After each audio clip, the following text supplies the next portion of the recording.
Bende Mataram. Audiobook, novel silat. Cerita, Hapratikto. Bab 112. Nah, siapakah namamu?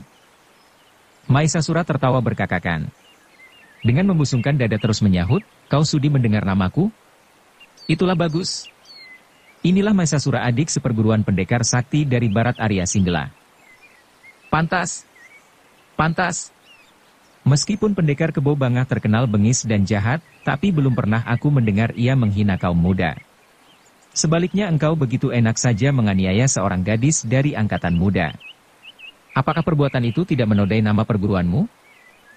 Diingatkan kembali tentang perbuatannya menganiaya Fatimah, Maesasura tak kuat lagi menahan marahnya. Terus saja ia membentak sambil melontarkan hantaman. Namun sedikit menggeser, Ki Hajar Karangpandan berhasil mengelak diri. Dia pun lalu membalas pula. Ia tidak lantas mengeluarkan ilmu kebanggaannya Guntur Sajuta. Dalam hati ia bermaksud hendak menyelami dahulu ilmu kepandaian lawan. Dalam pada itu Maesasura terus mengumbar amarahnya. Dengan cepat ia menangkis sambil menyerang. Setelah beberapa jurus, serangannya makin lama makin cepat. Diam-diam Ki Hajar Karangpandan terperanjat. Terasa sekali bahwa pukulan-pukulan lawan membawa kesiur angin panas tak ubah bara. Apakah ini yang disebut ilmu Marutadahana? Kabarnya ilmu itu telah lenyap dari percaturan manusia. Ternyata dia bisa menggunakan dengan baik. Dahulu dia pernah mendengar nama ilmu itu dari gurunya. Ilmu itu sangat jahat dan berbisa. Para cerdik pandai dari aliran bersih menghapuskan ilmu itu dari ingatannya. Konon kabarnya, ilmu Marutadahana terjadi atas wejangan iblis kepada Warok Secadharma pada zaman Majapahit. Tak lama kemudian corak pertempuran mereka berubah. Sekarang tidak cepat lagi, tetapi kian melambat. Akhirnya seperti asal-asalan. Semua orang sadar bahwa mereka sedang mengadu ketangguhan ilmu simpanannya masing-masing. Yang satu ilmu Marutadahana, yang lain ilmu Guntur Sajuta. Pada saat itu sekonyong-konyong dari luar Paseban tertebarlah suatu jala sangat besar. Jala itu berkembang di udara seolah-olah hendak menungkrap seluruh manusia yang berada di Paseban. Sudah barang tentu peristiwa itu sangat mengejutkan semua yang berada di situ. Maesasura terpaksa mengelak sambil melontarkan pukulan. Hal itu berarti pula melepaskan perhatiannya kepada titik tolak pertempuran. Kesempatan itu dipergunakan dengan sebaik-baiknya oleh Ki Hajar Karangpandan. Terus saja Ki Hajar Karangpandan memutar ke belakang dan menggaplok Maesasura dengan ilmu Guntur Sajuta. Seketika itu juga terdengarlah suatu gemertakan. Ternyata tulang belulang Maesasura patah berantakan. Tatkala itu dalam Paseban bertambah seorang lagi. Dia seorang laki-laki berperawakan hitam lekam dan berkepala gede. Lalu berkata lantang, "Bagus kau Hajar." Itulah namanya bisa menggunakan kesempatan sebaik-baiknya. Ki Hajar Karangpandan tertawa riuh. Menyahut, "Otong, terhadap manusia yang bisa berlaku kejam mematahi tulang seorang gadis, masakan perlu bersegan-segan lagi." Ternyata yang merubah suasana pertempuran tadi adalah Otong Darmawijaya atau yang terkenal dengan nama Ki Tunjung Biru. Dia seorang pejuang Banten. Senjata andalannya berwujud sebuah jala, karena dia seorang nelayan semenjak kanak-kanak. Dengan Ki Hajar Karangpandan pernah mengadu kepandaian sampai 5 hari 5 malam. Di luar dugaan, dialah penolong besar dalam menghancurkan ilmu Marutadahana yang merupakan pelawan ilmu Guntur Sajuta. Karena itu di dalam hati, diam-diam Ki Hajar Karangpandan berhutang budi kepadanya. Maesasura ternyata seorang laki-laki tangguh. Meskipun tulang sendinya kena dipatahkan, dia tak merintih. Hanya saja tenaganya sudah punah. Kakak seperguruannya Keong Buntet lantas memapahnya dan diletakkan hati-hati di luar gelanggang. "Anakku Sangaji," kata Ki Tunjung Biru. "Paman-pamanmu sudah sampai di kaki gunung. Karena itu menghadapi cecurut-cecurut macam mereka, tak perlulah bersahati." Mendengar ucapan Ki Tunjung Biru, dalam hati Sangaji bersyukur. Dengan datangnya segenap pamannya tidaklah sukar untuk mempertahankan keselamatan padepokan Gunung Damar. Pendekar Keong Buntet yang kemudian memasuki gelanggang sudah bersiaga. Dia seorang pendekar yang berperawakan pendek kecil. Mukanya buruk dan kering. Kepalanya botak tak berambut. Meskipun demikian ternyata dia lebih tangguh dari adik seperguruannya Maesasura. Dari ubun-ubunnya yang botak licin, tiba-tiba terlihatlah suatu uap kelabu. Anakku Sangaji, awas, teriak Ki Hajar Karangpandan terperanjat. Rupanya engkaulah yang diincar. Itulah ilmu Maruta Dahana yang sudah mencapai puncaknya. Semua tubuhnya kini diliputi hawa beracun. Mendengar teriakan Ki Hajar Karangpandan, Ki Tunjung Biru menyahut, legakan hatimu. Kalau hanya racun saja, takkan dapat mengapa-apakan anakku Sangaji. Kita boleh bertaruh. Seperti diketahui, dalam tubuh Sangaji mengalir getah sakti Dewa Daru. Racun betapa jahatnya di dunia ini, takkan dapat mempan. Sebaliknya Ki Hajar Karangpandan yang belum mengetahui latar belakangnya jadi gelisah. Kau tak yakin, kata Ki Tunjung Biru. Jangankan lagi terhadap anakku Sangaji. Aku pun sanggup memapak pukulan ilmu Maruta Dahana. Boleh coba. Setelah berkata demikian, Ki Tunjung Biru bergerak hendak memasuki gelanggang. Tetapi Sangaji mencegahnya sambil berkata tenang, biarlah aku yang menagih hutangnya terhadap Fatimah. Aku pun tadi sudah berkata, bahwa mereka harus membayar bunganya pula. Dan mendengar ucapan Sangaji, Tiong Buntet menggerung tinggi. Gap ilmu Maruta Dahana kian lama kian menebal dan menebal. Tangannya berputaran di udara dan terus menghantam. Waktu itu dalam padepokan telah terjadi suatu perubahan dengan cepat. Berturut-turut murid-murid Gunung Damar tiba seperti sedang berlomba. Yang terakhir adalah Jaga Saradenta dan Panembahan Tirtomoyo yang mendukung Fatimah. Dan melihat mereka, cantrik-cantrik bersorak gembira, terutama Wirasimin. Orang itu sampai berjungkir balik karena kegirangan. Sebaliknya anak buah Pangeran Bumi Gede jadi gelisah. Sedangkan begundal-begundal Maesasura dan Keong Buntet mendongkol bukan kepalang. Diam-diam mereka merasa akan mengalami kegagalan. Cocak hijau yang beradat berangasan lantas saja berteriak. Tiong Buntet, kalau kau mampu, lekaslah selesaikan bocah itu. Kalau tidak, kau bakal menghadapi keroyokan. Monyongmu, maki Ki Hajar Karangpandan. Untuk menghadapi anak babi itu masakan perlu keroyokan segala. Sebaliknya kamulah yang mengandalkan tenaga banyak. Hayo, kau mau bilang apa? Meskipun mendongkol, Cocak Hijau tak berani mengumbar adatnya. Ia kalah bukti. Keong Buntet sendiri sudah tak menghiraukan percakapan itu. Dengan tulang-tulang bergemertakan ia menyapu tulang rusuk Sangaji. Pikirnya, kuhantamnya sekali mampus. Masakan kulit dagingnya terdiri dari besi. Ia tak tahu bahwa dalam darah Sangaji telah mengeram ilmu sakti yang sangat hebat.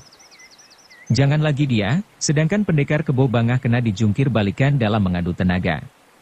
Itu pun baru tenaga 6 bagian. Coba waktu itu Sangaji sudah yakin benar, barangkali Kebo Bangah tinggal namanya belaka. Tetapi Sangaji tidak menyambut serangan Keong Buntet dengan ilmu saktinya yang sangat hebat. Dalam hatinya, ia hendak menjaga nama padepokan Gunung Damar. Karena itu teringatlah dia kepada ilmu ciptaan eyang gurunya, Suradira Jayaningrat Lebur Dening Pangastuti. Ilmu itu diciptakan Kiai Kasan Kesambi, tatkala dalam hati orang tua itu berderu rasa dendam menghancurkan lawan yang menganiaya muridnya Wirapati. Sebagai hasil pengendapan diri selama 12 tahun lebih. Murid-murid Kiai Kasan Kesambi sendiri belum pernah melihat corak ilmu ciptaan gurunya itu. Dahulu mereka tergesa-gesa turun gunung untuk mencari obat pemunah racun sekaligus mencari jejak penganiaya Wirapati. Itulah sebabnya begitu melihat corak cara berkelahi Sangaji, mereka terkesiap. Dan dengan sungguh-sungguh mereka mengikuti gerak-geriknya. Sebenarnya Sangaji pun belum dapat menemukan intisari ilmu ciptaan itu. Tetapi seperti diketahui, barang siapa sudah mencapai puncak kesempurnaan sesuatu ilmu akan dapat menyelami ilmu lainnya dengan mudah. Maka begitu melihat Keong Buntet memukul mengarah pinggang, segera ia menyambut dengan jurus Gedong Mineb Jroning Kalbu. Itulah suatu tata berkelahi menutup diri. Gayanya seperti orang lagi menulis. Namun kedua kakinya ikut bergerak pula. Yang satu bertahan. Yang lain mengkait kaki lawan. Dan hasilnya sungguh mengagumkan. Tiba-tiba saja pukulan Keong Buntet yang menyambar seperti kilat, punah di tengah jalan. Tenaga saktinya pudar dengan begitu saja. Kakinya kena terkait dan orangnya terus menyelonong ke depan 2 langkah. Keruan saja semua yang melihat ikut terperanjat dan bersuara heran atas kejadian itu. Ranggajaya, Bagus Kempong, dan Suryaningrat, kata Gagak Handaka. Amat-amati dengan cermat gerakan itu. Kelak masih ada kesempatan untuk minta penjelasan guru. Gagak Handaka berbicara dengan sungguh-sungguh dan sama sekali tidak mempunyai maksud lain, kecuali dengan setulus-tulusnya hendak menganjurkan adik-adik seperguruannya untuk menekuni ilmu ciptaan gurunya. Sebaliknya mereka yang mendengar lantas saja mengerti bahwa tata berkelahi Sangaji adalah khas ciptaan perguruan Gunung Damar. Dan melihat hebatnya ilmu Gunung Damar, diam-diam mereka jadi prihatin. Keong Buntet sendiri kaget bercampur mendongkol. Selama hidupnya baru kali ini, dia kena terseret tenaga lawan. Biasanya ia selalu mengagul-agulkan tenaga jasmaninya dan ilmu Maruta Dahana. Kebo Banga sendiri meskipun menang 2 urat, masih segan menghadapi kepandaiannya. Memikir demikian terus saja ia melontarkan serangan kilat. Sekejap saja ia menghujani 25 pukulan. Melihat betapa cepat dan hebat gempuran Keong Buntet, mereka semua diam-diam memuji dalam hati.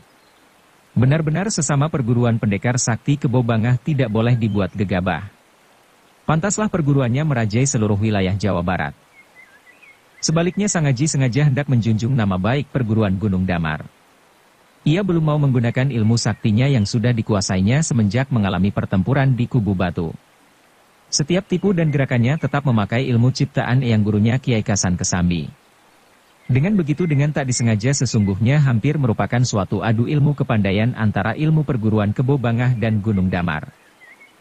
Tatkala sampai pada jurus 14, tiba-tiba Sangaji merasa seperti sudah dapat menyelami intisari letak rahasia ilmu ciptaan Suradiraja Yaningrat Lebur Dening Pangastuti yang hebat itu. Gerak-geriknya jadi lancar berwibawa. Gayanya bagus tak tercela.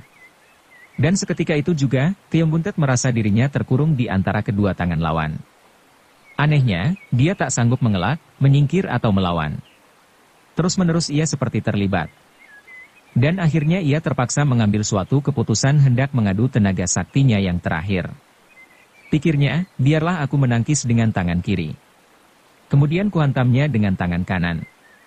Meskipun aku terluka, dia pun bakal terluka pula. Masakan dia tak mempan kena bisa ilmu Maruta Dahana yang bisa membakar tubuh. Tak terduga-duga Sangaji mendadak memutar kedua tangannya, sehingga tenaga putarannya mengeluarkan kesiur angin maha dahsyat. Keong Buntet kena dibawa berputar. Akhirnya seperti tersedot.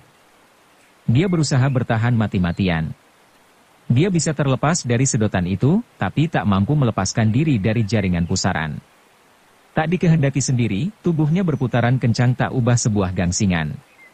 Meskipun akhirnya dia bisa bertahan setelah mengeluarkan segenap tenaganya, namun jelas sekali bahwa dirinya merupakan sebuah boneka permainan belaka bagi Sangaji. Maka bersoraklah cantrik-cantrik dan anak cucu murid Gunung Damar menyaksikan peristiwa itu. Suryaningrat murid Kiai Kasan Kesambi kelima yang masih berdarah muda, terus saja berseru nyaring. Tak kusangka ilmu ciptaan guru begini hebat dan sakti. Aku ingin tahu, dia bisa berbuat apa? Bisa berbuat apa? Dia sudah berbuat hebat. Berputar seperti gangsingan, sahut Ki Hajar Karangpandan dengan tertawa berkakakan. Mendengar olok-olok itu, Keong Buntet bergusar setengah mati. Wajahnya merah padam. Mendadak terus menubruk dan menghujani pukulan dengan gerakan-gerakan kilat. Gerak-geriknya berubah-ubah. Kepalan, telapak tangan dan tutukan jari bekerja sangat cepat dan susah diduga-duga. Dasar Sangaji belum memahami ilmu ciptaan Eyang gurunya dengan masak, maka ia masih bersangsi. Dengan dihujani pukulan begitu hebat, hatinya goyang. Tahu-tahu ujung bajunya kena sambar sehingga robek. Cepat-cepat ia melompat mundur. Tetapi Keong Buntet terus memburu. Maka terpaksalah Sangaji mundur terus-menerus sambil mengelak. Kemudian berpikir, kalau terus-terusan main mundur sambil mengadu kecepatan bergerak saja, bukankah aku akan menjatuhkan pamor perguruan Gunung Damar? Ilmu ciptaan Eyang Guru memang belum kupahami benar. Tapi masakan aku kalah tenaga dengan dia? Semalam aku berhasil mementalkan tenaga pukulan pendekar Kebo Bangah. Mustahil aku tak tahan menerima pukulan ilmunya yang diandalkan memperoleh pikiran demikian. Sangaji segera membalikkan tangan dan segera hendak memapak pukulan lawan. Berbareng dengan itu, dia berkata nyaring, "Fatimah, apakah orang ini yang menganiaya engkau?" Fatimah sudah semenjak tadi berada di Paseban di samping Panembahan Tirtomoyo. Melihat Keong Buntet, pandang matanya berapi-api. Karena itu, begitu mendengar pertanyaan Sangaji terus menyahut, "Bocah tolol." Masakan bertanya lagi, "Itulah dia." Dan jangan lupakan si bangkotan pula yang menggeletak itu. Baiklah. Nah, lihat. Biarlah dia membayar pulang hutangnya bersama bunganya sekali. Sang Haji sudah mempunyai pegangan kuat. Kalau Kebo Bangah saja bisa terpental jungkir balik hanya kena benturan tenaganya 6 bagian, apalagi kalau dikerahkan dengan sepenuh-penuhnya. Dan terhadap manusia keji ini, perlukah dia sungkan-sungkan lagi? Terus ia mengerahkan segenap tenaganya. Pada waktu itu, dengan gemas Keong Buntet menyerang dahsyat. Maklumlah, dia merasa direndahkan. Tetapi hebat akibatnya. Kedua lengannya terdengar gemeretak. Tahu-tahu remuk tak berwujud lagi. Tubuhnya terpental menghantam adik seperguruannya Maesasura. Dan kedua-duanya terbang melayang jauh melintasi Paseban. Kaki mereka menghantam pohon dan patah menjadi 4. Kemudian jatuh berdebrukan di tanah tanpa berkutik lagi. Selama hidupnya, Sang Haji belum pernah berlaku kejam terhadap lawan-lawannya meski betapa kejam pun. Kalau ia mengerahkan segenap tenaganya tujuannya hendak menolak hawa beracun lawan. Kemudian akan menggempurnya, selintasan untuk menghajar adatnya yang bengis dan keji, agar tak semena-mena lagi menganiaya seorang gadis tak berdosa. Di luar dugaannya, ternyata tenaga jasmaninya luar biasa hebat. Benar dia pernah mencobanya tatkala menyusun kubu pertahanan, tetapi semenjak keluar benteng baru kali itulah dia menggunakan sepenuhnya untuk menghadapi lawan. Dan begitu melihat penderitaan lawan, hatinya yang mulia jadi iba. Segera ia hendak melompat menghampiri. Mendadak dari dalam Paseban terdengarlah suara seperti gembreng pecah. Nah kau lihat sendiri hai tua bangka. Dia mengaku sebagai anak cucu muridmu. Nyatanya dia jauh lebih hebat dari ilmu kepandaianmu sendiri. Kau sekarang mau bilang apa? Itulah suara pendekar Kebo Bangah. Ia ternyata sudah berdiri berjajar dengan Kiai Kasan Kesambi di Paseban dalam. Melihat mereka berdua, Sang Haji berdiri tertegun. Pada pagi hari tadi, Kebo Bangah sampai di padepokan Gunung Damar. Terus saja ia minta bertemu dengan Kiai Kasan Kesambi.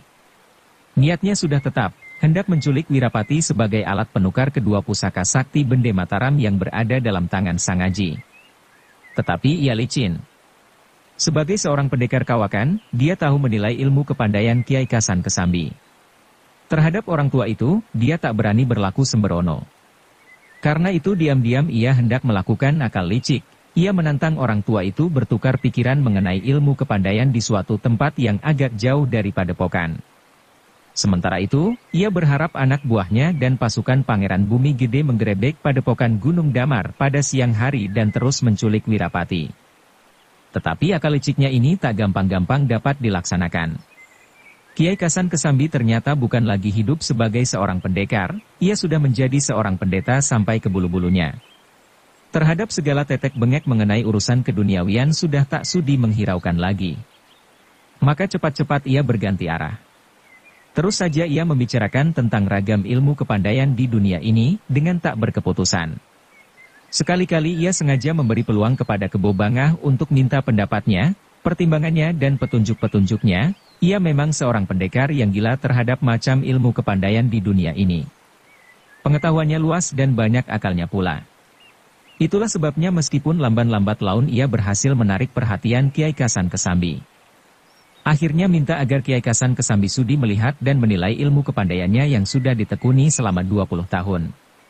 Dahulu dia pernah kalah seurat melawan ilmu kepandaian Kiai Kasan Kesambi. Sekarang ia berbalik hendak menebus kekalahannya itu. Dan untuk memperlihatkan ilmu saktinya itu, dia minta suatu tempat yang memencil. Kiai Kasan Kesambi meluluskan. Dan demikianlah, maka mereka berdua meninggalkan padepokan Gunung Damar menjelang tengah hari. Meskipun Kiai Kasan Kesambi kenal kelicinan Kebo Bangah, tapi ia tak menduga buruk. Dia hanya bersikap hati-hati dan berwaspada. Kebo Bangah sendiri bisa membawa diri. Dia bukan goblok pula. Setelah meninggalkan padepokan Gunung Damar cukup jauh, ia segera mengeluarkan semua kepandaiannya. Ia tak berani mengurangi sejurus pun.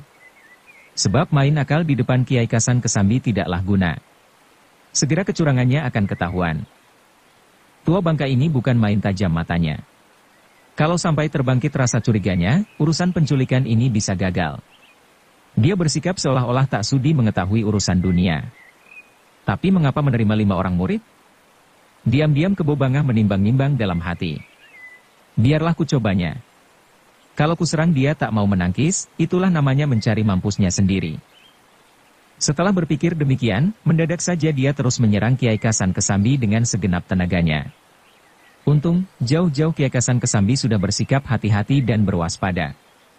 Melihat mata orang, segera ia bersiaga. Begitu serangan Kebo Bangah tiba, ia memapaknya.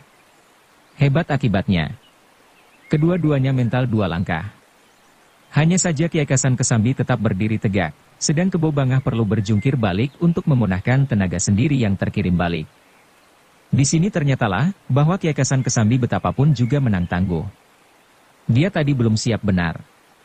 Sebaliknya Kebo Bangah melakukan penyerangan dengan sadar. Meskipun demikian dia tak tergoyahkan.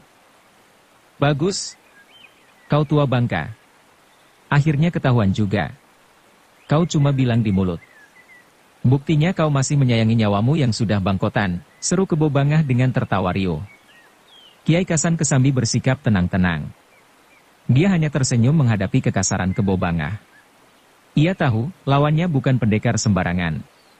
20 tahun yang lalu dia pernah mengadu kepandaian sampai berhari-hari lamanya. Untuk menghadapi dia, jauh-jauh ia sudah bersiaga. Ia tahu, ilmu kebanggaan Kebo Bangah bernama Kalalodra. Untuk menghadapi ilmu Kalalodra yang tangguh, ia sudah mempunyai jurus-jurus pemunahnya. Yakni Suradira Jayaningrat Lebur Dening Pangastuti dengan dasar tenaga pancawara yang dahsyat. Ilmu ciptaannya itu sebenarnya dimaksudkan untuk menghadapi pendekar Kebo Bangah dan Adipati Surengpati. Kedua pendekar itu bengis, licin dan serba pandai. Kemudian secara kebetulan Sangaji mewarisinya. Meskipun belum sempurna, ia menduga pendekar Kebo Bangah sudah pernah melihatnya. Kalau tidak, masakan dia sampai naik pada padepokan Gunung Damar dan menantang mengadu ilmu kepandaian, pikirnya. Kebo Bangah. Makin bertambah umur, rasanya makin runyam jalan pikiranku. Ciptaanku itu luar biasa jelek. Entah ada gunanya atau tidak untuk kau tekuni, kata Kiai Kasan Kesambi dengan sabar. Terhadap Kiai Kasan Kesambi, Kebo Bangah tak perlu putar lidah, terus saja tertawa terbahak-bahak sambil menyahut, "Hai, apakah benar itu ciptaanmu? Aku belum pernah mencoba." Sehabis berkata demikian, langsung ia menyerang lagi dengan ilmu Kalalodra yang sudah disempurnakan. Kedua orang itu dahulu pernah mengadu ilmu kepandaian sampai 10 hari lamanya. Kini mereka bertempur lagi setelah saling menekuni ilmunya masing-masing selama 20 tahun lebih. Masing-masing memperoleh kemajuannya sendiri. Karena itu tidaklah gampang-gampang dapat diputuskan siapakah yang lebih unggul dalam 1-2 hari saja. Dan apabila 2 harimau sedang bertarung, tidakkan selesai sebelum salah satu mati atau setidak-tidaknya terluka parah. Untung, Kebo Bangah tidak bermaksud untuk mengadu kepandaian dengan sungguh-sungguh. Begitu matahari sudah merangkak-rangkak mendekati petang hari, ia melompat keluar gelanggang. Ia menduga, anak buahnya dan pasukan Pangeran Bumi Gede sudah berhasil menculik Wirapati. Dasar ia banyak akal dan licin, maka wajahnya sama sekali tak memperlihatkan suatu perubahan. Bahkan dengan tertawa berkakakan ia berkata, "Kau tua bangka, makin tua makin hebat. Namun, kalau jurusmu itu benar-benar hasil ciptaanmu, mengapa anak cucu muridmu lebih hebat dari kau sendiri?" Kiai Kasan Kesambi tak mau terjebak. Segera menyahut, "Apa ku bilang tadi? Bukankah ilmuku tiada gunanya untuk kau tekuni?" Kebo Bangah tercengang. Ia memang berbicara dengan sebenarnya. Semalam ia kena pukul Sangaji. Teringat akan tenaga Sangaji yang hebat, bulu kuduknya menggeridik. Tadi agaknya, Kiai Kasan Kesambi tak begitu menaruh perhatian. Dengan kenyataan itu teranglah, bahwa tenaga sakti Sangaji benar-benar diperolehnya bukan dari ajaran ilmu Gunung Damar. Teringat akan kedua pusaka sakti warisan, hatinya mendadak terguncang hebat. "Tua bangka, aku berkata dengan sebenarnya. Aku tahu jurusmu hebat. Aku tahu pula kau belum menggunakan ilmu saktimu pancawara. Kalau sudah aku Kebo Bangah betapa bisa bertahan lebih lama lagi." Sekali lagi Kebo Bangah berkata dengan setulus hati. Tapi dasar ia terkenal licin dan banyak akal, maka Kiai Kasan Kesambi hanya tersenyum belaka. Menyahut, "Kau mengenal ilmu pancawara, itulah bagus. Betapa tidak. Aku pernah menyaksikan dengan mata kepala sendiri, sewaktu muridmu yang tertua mengadu tenaga dengan Adipati Surengpati. Bukan main tangguhnya ilmu itu, sampai Adipati Surengpati jadi prihatin. Mendengar keterangan Kebo Bangah, dalam hati Kiai Kasan Kesambi terperanjat. Meskipun dia seorang pertapa yang sudah sampai pada tataran bebas dan tiada terikat oleh semua bentuk masalah dunia, namun karena hubungan dengan muridnya bagai darah daging sendiri, tak urung ia cemas mendengar kabar tentang adu tenaga sakti antara Gagak Handaka melawan Adipati Surengpati. Dengan menguasai diri ia mencoba minta penjelasan. HM.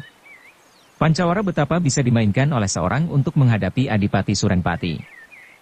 Kalau begitu, benar-benar hebat ilmu saktimu Pancawara, sahut Kebo Bangah tak kalah cerdik. Sebagai seorang licin tahulah dia, bahwa hati Kiai Kasan Kesambi kena terguncang oleh kata-katanya. Teringat kepada rencana kepergiannya ke Padepokan Gunung Damar, tak mau dia lama-lama terlibat persoalan dengan orang tua itu. Maka dengan perlahan-lahan ia kembali mengarah ke Padepokan. Kemudian berbicara lancar. Meskipun muridmu kalah ulet, tapi Adipati Surengpati tak mau gegabah. Dalam hati ia mengakui keunggulanmu. Kiai Kasan Kesambi tertawa perlahan, ia sadar akan kelicinan lawan. Berkata, hebat. Engkau sampai bisa membaca hati orang. Kebo Bangah tertawa berkakakan. Sadar akan kecerobohannya, cepat-cepat ia mengalihkan pembicaraan. Tetapi selama hidupku, baru kali ini aku mengakui ketangguhan seorang. Itulah cucu muridmu sendiri. HM. Tak kusangka ia berani mengadu pukulan dengan aku. Dan hasilnya aku bisa dijungkir balikkan. Masakan begitu? Kalau benar, mestinya engkau takkan sampai di sini, Kiai Kasan Kesambi bersangsi. Kebo Bangah tak menyahut. Ia mempercepat larinya. Dan Kiai Kasan Kesambi menjajarinya. Makin lama lari Kebo Bangah makin cepat. Dalam hati ia hendak menguji kegesitan orang tua itu. Dahulu Kiai Kasan Kesambi terkenal kecepatan larinya. Kini pun ternyata tak kurang tenaganya. Bahkan terasa kian jadi masak. Langkahnya seperti ayal-ayalan. Tetapi cepatnya luar biasa. Itulah sebabnya seolah sekejap mata mereka berdua sampai di Padepokan. Mendadak saja terdengarlah suatu kesibukan. Kedua-duanya terkejut dan masing-masing mempunyai kesan sendiri. Kebo Bangah yang mempunyai maksud buruk, segera bersiaga menghadapi segala kemungkinan. Sebagai seorang yang berpengalaman, tahulah dia bahwa rencananya tak berjalan dengan lancar. Dalam hati, ia mengutuk pasukan Pangeran Bumi Gede dan anak buahnya sendiri. Kenapa begini terlambat, pikirnya. Dia tak tahu bahwa mereka terlalu berhati-hati sewaktu hendak mendaki Gunung Damar. Hampir sehari penuh, mereka sibuk mengatur penjagaan. Kecuali untuk merintangi bala bantuan, tujuannya untuk membendung arah larinya Kiai Kasan Kesambi pula. Kemungkinan Kiai Kasan Kesambi melarikan diri tidak perlu disangsikan lagi. Sebab meskipun gagah, masakan tahan menghadapi keroyokan 200-300 orang. Dan apabila dia lari, pasti pula membawa Wirapati. Kiai Kasan Kesambi tak mempunyai dugaan terlalu buruk terhadap Kebo Bangah. Sekalipun dia tahu lawannya itu sangat licin, ia tak mau percaya bahwa sebagai seorang pendekar besar, Kebo Bangah akan sampai melakukan perbuatan-perbuatan rendah. Pastilah peristiwa kesibukan itu hanya secara kebetulan belaka berbareng dengan datangnya Kebo Bangah. Lalu berkata mencoba, sudah terlalu banyak rakyat yang tak tahu menahu urusan pemerintahan menjadi korban suatu kelaliman orang-orang tertentu. Bagaimana pendapatmu? Kebo Bangah sangat licin. Sama sekali raut mukanya tak berubah. Dengan tenang ia menjawab, aku ingin tahu pula, siapakah yang berani menghina padepokanmu? Setelah menjawab demikian, segera ia mempercepat larinya. Kiai Kasan Kesambi tak mau ketinggalan pula. Sewaktu datang di Paseban, mereka melihat Sang Aji sedang menyambut perlawanan musuh dengan ilmu sura di Raja Yaningrat lebur dening pangastuti ciptaan Kiai Kasan Kesambi. Nah, kau tak percaya omonganku tadi, bisik Kebo Bangah. Tenaga cucu muridmu lebih hebat dari tenagamu sendiri. Lihat saja nanti akhirnya. Mereka berdua bisa bergerak dan berbicara dengan leluasa tanpa ketahuan orang. Sebab semua orang di dalam Paseban menumpahkan seluruh perhatiannya kepada pertempuran itu. Mendadak saja, setelah mengelak mundur, Sang Aji berhasil menggempur Keong Buntet sampai terpental keluar Paseban. Dalam hati, Kebo Bangah tergetar melihat adik seperguruannya runtuh di depan hidungnya. Tetapi Kiai Kasan Kesambi seolah-olah tidak memperhatikan peristiwa itu. Dahinya nampak berkernyit. Dengan pandang seolah-olah tak mempercayai penglihatannya sendiri, dia menegur Kebo Bangah. Bersambung ke bab 113. Dukung kami dengan subscribe, follow, like, komen dan share. Terima kasih.